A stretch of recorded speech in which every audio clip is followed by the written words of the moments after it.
What is the main purpose of data flows in Power BI? The main purpose of data flows in Power BI is to enable the creation, transformation, and management of data that can be reused across multiple Power BI reports, dashboards, and datasets. Data flows are used to centralize data preparation. Data flows allow users to define a series of transformations. Example: cleaning, aggregating, merging on data from various sources in a consistent, reusable way.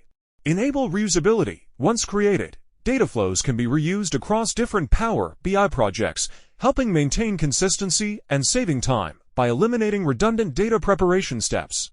Enhance ETL processes. Data flows provide extract, transform, and load ETL capabilities, enabling users to import data from multiple sources, transform it as needed, and store it in the cloud for future use. Integrate with data lakes.